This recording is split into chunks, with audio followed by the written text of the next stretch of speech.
Good evening guys. आजकेर भिडियोते आमी तोमादेर साथे शेयर करब साइंसटा आमी किभाबे निजेके रेडी करलाम। कारण रेलवे जे कोनो एग्जामे एएलपी होक, टेक्निशियान होक किंबा ग्रुप डी साइंसेर वेटेज किन्तु सांघातिक परिमाणे रयेछे।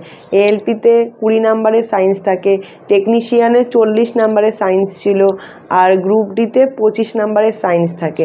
এই তিনটে एग्जामेर क्षेत्रेई साइंस मैंडेटरि, खूब भालोभाবে পড়তে হবে। আর এনটিপিসিতে ওই 5 থেকে 7 নম্বরের মতো থাকে। ম্যাথ রিজনিং এর পাশাপাশি সায়েন্সটা কিন্তু একটা খুব গুরুত্বপূর্ণ ভূমিকা পালন করে রেলে চাকরি পাওয়ার ক্ষেত্রে। চলো তাহলে আজকের পুরো ভিডিওতে আমি তোমাদের সাথে শেয়ার করি আমি 2 বছর ধরে কিভাবে আস্তে আস্তে সায়েন্সে গ্রিপটা অর্জন করলাম। যখন আমি ছোট ছিলাম 9-10 আমি রিপনদার কাছে পড়তাম, খুবই ভালো পড়ায়, এখনো রিপনদা হালিশহরে পড়ায়। দাদা খুব ভালোভাবেই আমাদের বেসিকটাকে রেডি করে রেখেছিল বলে বড় হয়ে খুব অসুবিধা হয়নি। প্রিপারেশনের শুরুতেই আমি আমাদের এই ওয়েস্ট বেঙ্গল বোর্ডের 9-10 এর ভৌতবিজ্ঞানের বইটা আস্তে আস্তে করে পড়া শুরু করি এবং জীবন বিজ্ঞানের 9-10 এর এই দুটো বই পড়া শুরু করি।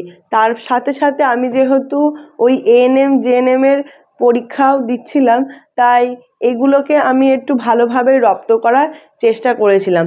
যখন মোটামুটি সায়েন্সের আমাদের ওয়েস্ট বেঙ্গল বোর্ড থেকে পড়ে মোটামুটি কনসেপ্টটা আমার রেডি হয়ে গেল, তারপরে আমাকে সৌরভ সাজেস্ট করেছিল এই ইউথের বইটা, ইউথের সায়েন্সের বই।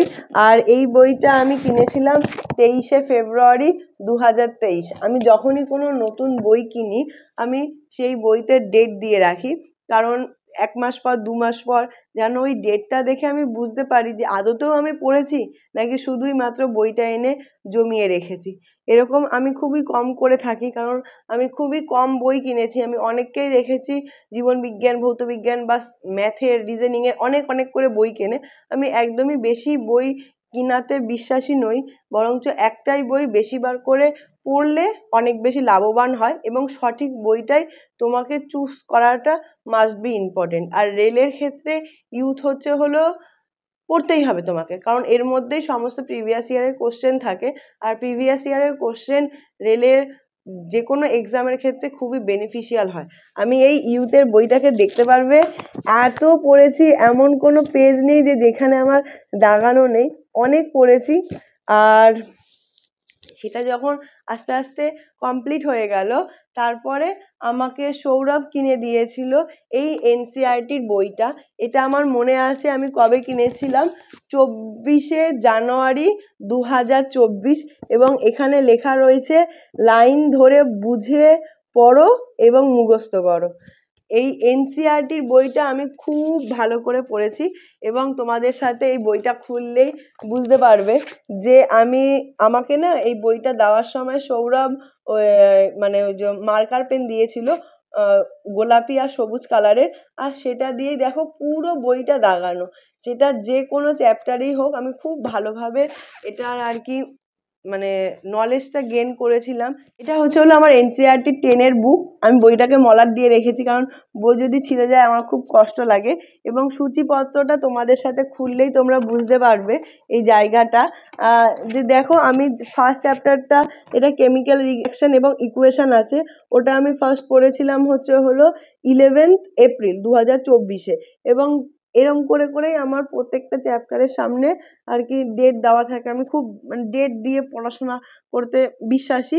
তাহলে কি হয় যে তুমি পরের রিভিশনটা কবে দেবে, তাহলে তোমার খুব মাইন্ডে ভালোভাবে মনে থাকে। কারণ সায়েন্স এমনই একটা মানে বিষয় যেটাকে তুমি একবার পড়লে শুধুমাত্র তোমার বেসিকটা ক্লিয়ার হলো, আর একবার পড়লে যে ক্ষুদ্র ক্ষুদ্র জায়গাগুলো আছে যেগুলো তোমার বেশিরভাগ টাইমে মাথা থেকে বেরিয়ে যাওয়ার চান্স থাকে, ওটা ক্লিয়ার হবে। তার 3rd বার পড়বে এবং লিখবে, তাহলে কি হবে আরেকটু ভালো গ্রিপ পাবে। এবং 4th টাইমে আমি কি করতাম, অনুশীলনী প্র্যাকটিস করতাম। এইভাবেই আমি সায়েন্সের বইটাকে কভার করেছি এবং দেখতে পারবে এই বইটাতেও পুরো সব জায়গায় লিখে লিখে মার্কার দিয়ে পড়ে আমি পুরোটাকে শেষ করেছি। আর আমার সায়েন্সে যথেষ্ট ভালো একটা নলেজ তৈরি হয়েছে, এইটুকুনি আমি একটু মানে ভালোভাবেই বলতে পারবো। কারণ সায়েন্স আমি খুব ভালোবেসে পড়েছি, আর সায়েন্স আমার পড়তে খুবই ভালো লাগে। মানে আমার এনসিইআরটিটা পড়াটাও অনেকটাই শেষ হয়ে গেল। আমি এইটা কিনেছিলাম হলো 4th মে 2024। আমি সবসময় মানে ডেট দিয়ে রাখি। আমার এটা তো আমার পুরো মনে আছে। 99টা সেট রয়েছে আমাদের গ্রুপ ডিতে, যেটা 2022 সালে হয়েছিল।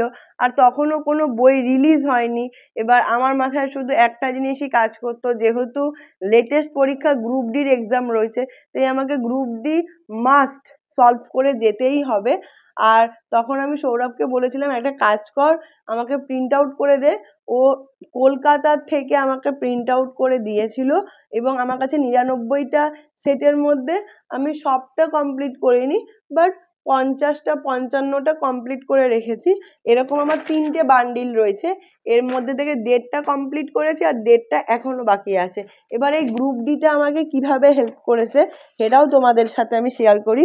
এই যে কোশ্চেনগুলো আছে না, আমি কোশ্চেনগুলো পড়তাম, এবং কোশ্চেনগুলো পড়লে আমি বুঝতে পারতাম কি যে এনসিইআরটি থেকে কোন লাইনটা তুলেছে।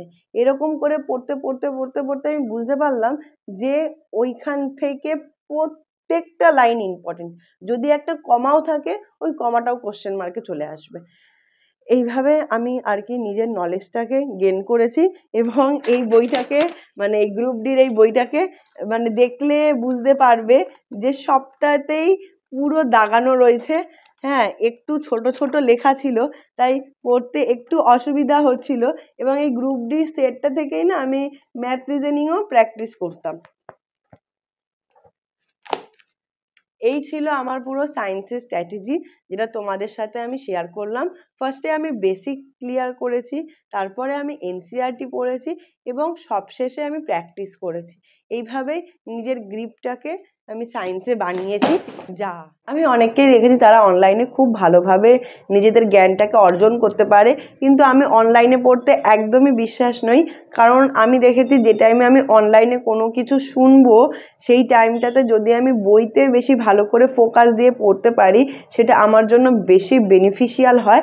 এবং তোমরা যদি আমার থেকে আরও কিছু গাইডলাইন পেতে চাও, তাহলে সেটা এই ভিডিওর নিচে কমেন্টে জানিও।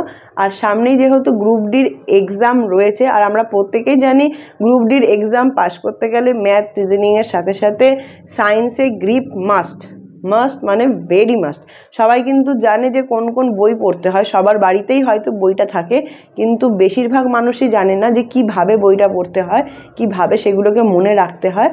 আর তোমরা যদি এই দিদির কথা শোনো, তাহলে আমার মনে হয় একটু হলেও সবারই হেল্প হবে।